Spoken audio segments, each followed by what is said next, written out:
The big story at the weekend, certainly on the front page of the Mail on Sunday, was the dreadful situation of basically two police officers turning up to the door of a grandmother by the name of Helen Jones, who apparently had inflamed the situation so much up there in Manchester by writing a Facebook post which called for the resignation of a couple of councillors who'd been embroiled in the Andrew Gwynn WhatsApp scandal. Apparently it turns out that they had to go round to her house to tell her that she was the subject of a harassment complaint, even though the harassment complaint really wasn't going anywhere. Seems bizarre and totally, utterly mysterious and a bit sinister. Caroline, very good morning to you. Morning, how are you? Yeah, very well indeed. Good to see you. Thanks for joining us.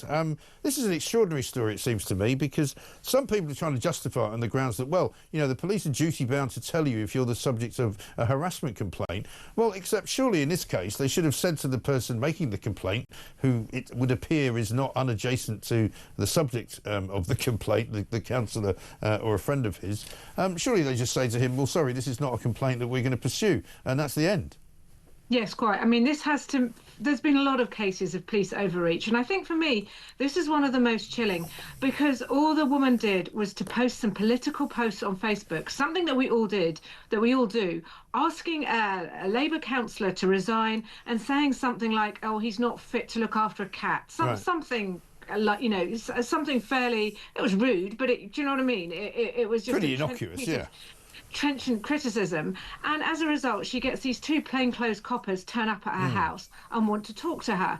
Now, there is no, as you say, Mike, if you are reported to the police for allegedly harassing or stalking, they don't have to tell you about it, right? They can just look at the complaint, as they should have done in this case, and said, okay, this is a woman expressing her political opinions on Facebook. She's not harassing him, you know, she wasn't writing directly to him, she was just posting her opinion. She wasn't, do you know what I mean? She wasn't sort of tagging him in or bombarding him in. And she wasn't encouraging anybody to do anything to him or anything like that. No. And in fact, actually, I would go a bit further than that. I would say that politicians should have a higher bar than most of us, because actually they are our democratic elected representatives, and we do want to use our words to harm them in inverted commas. And what I mean by that is political harm. Yeah. You know, if you think a politician is useless, ineffective, and not doing a good job, you want to tell other people, you want to convince them, you want to change hearts and minds.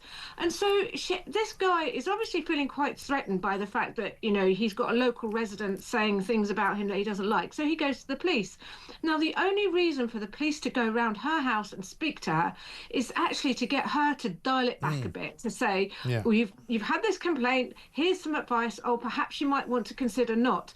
And the thing is, if she'd have carried on posting, they could have said, well, we already told you he'd complained, so you knew that you were causing him alarm and distress. Yeah. You know, they could use that as a basis for a course of conduct.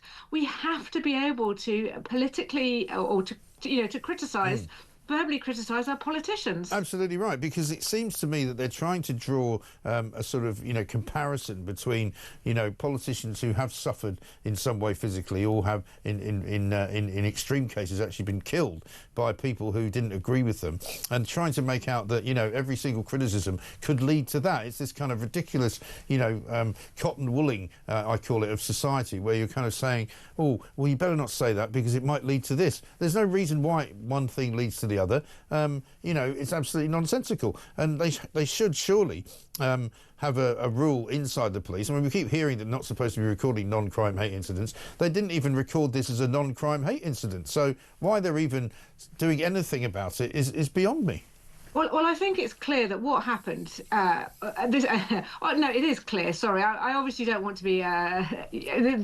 This councillor sounds vexatious, so I'm trying to be careful. But I think it seems clear that the police have been given an earache. Basically, they've been given an earache by the councillor, and they thought the easiest thing to do was to go around this woman's house and shut her down and say this is how it's perceived. But it did not. I mean, I posted on my X feed this morning.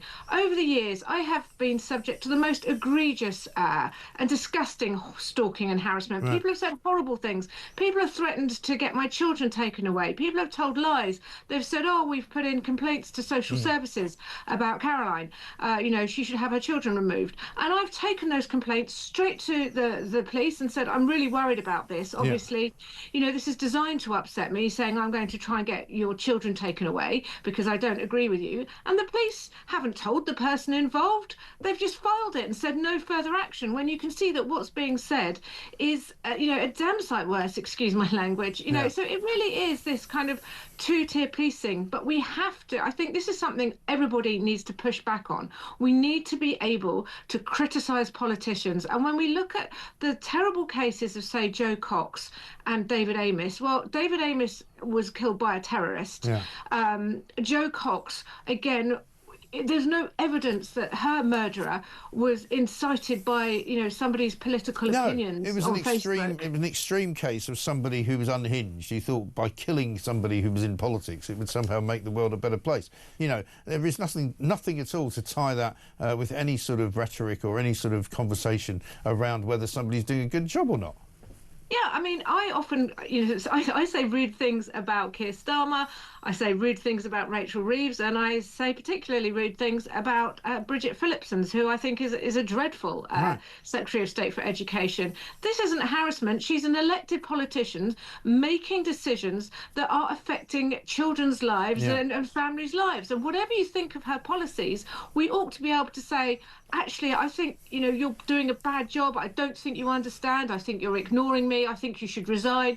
This is part and parcel of political discourse. I can say, Keir Starmer couldn't run a booze up in a brewery. That's not harassment. He's an elected politician. Well, apparently Angela Rayner said he couldn't run a bath. I mean, we've got all sorts of politicians making remarks about each other. Well, why should we not be allowed to do the same?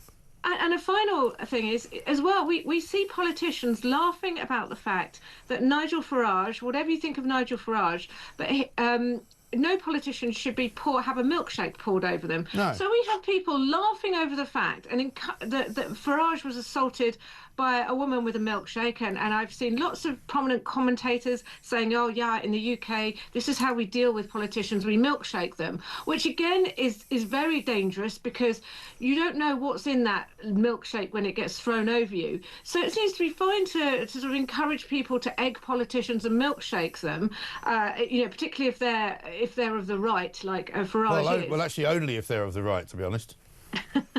Well, yeah, this is it. And yet you get an innocent citizen voicing her political opinion on Facebook, and she has two police officers come round. And of course it was sinister. Of course it was. And of course she's going to be worried, because that was the whole aim of it. That was the whole aim, to give you advice.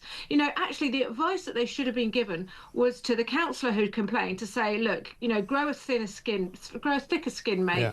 Stop putting in vexatious complaints. This is a waste of time. Exactly, a waste of police time, which used to be an offence as far as I remember it, but there we are. Caroline, good to talk to you. Thanks very much indeed. Caroline Farrow there, a journalist and defender of free speech, quite frankly.